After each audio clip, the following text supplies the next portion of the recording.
જય માતાજી મિત્રો. શું તમે જાણો છો કે મા કાલિકાનું નામ ચામુંડા કેવી રીતે પડ્યું? આજે આપણે આદ્યશક્તિના એ રૌદ્ર સ્વરૂપની વાત કરીશું, જેમણે અસુરોનો કાળ બનીને દેવોને ભયમુક્ત કર્યા હતા. ચાલો જાણીએ આ પવિત્ર ઇતિહાસ.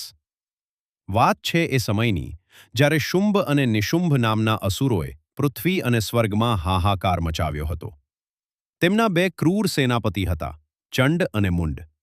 જ્યારે આ અસુરોએ હિમાલયમાં બિરાજમાન દેવી અંબિકાને જોયા, ત્યારે તેમનું મન પાપથી ભરાઈ ગયું અને તેમણે મા જગદંબા પર હુમલો કરવાની ભૂલ કરી બેઠા.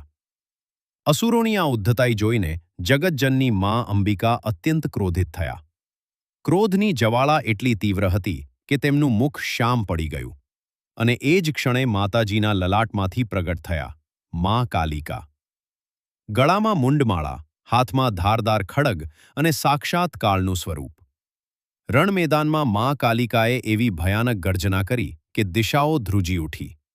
અસુર ચંડ અને મુંડ પોતાની આખી સેના સાથે માતાજી પર તૂટી પડ્યા, પણ મા કાલિકાની શક્તિ સામે કોઈ ટકી શક્યું નહીં.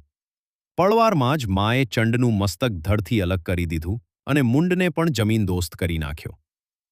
જ્યારે મા કાલિકા એ બંને રાક્ષસોના મસ્તક લઈને દેવી અંબિકા પાસે આવ્યા, ત્યારે મા અંબિકાએ પ્રસન્ન થઈને વરદાન આપ્યું. તેમણે કહ્યું, હે દેવી, તે આ સંસારને ચંડ અને મુંડ જેવા મહાપાપીઓથી મુક્તિ અપાવી છે. તેથી આજથી આખું જગત તારી પૂજા ચામુંડા નામથી કરશે.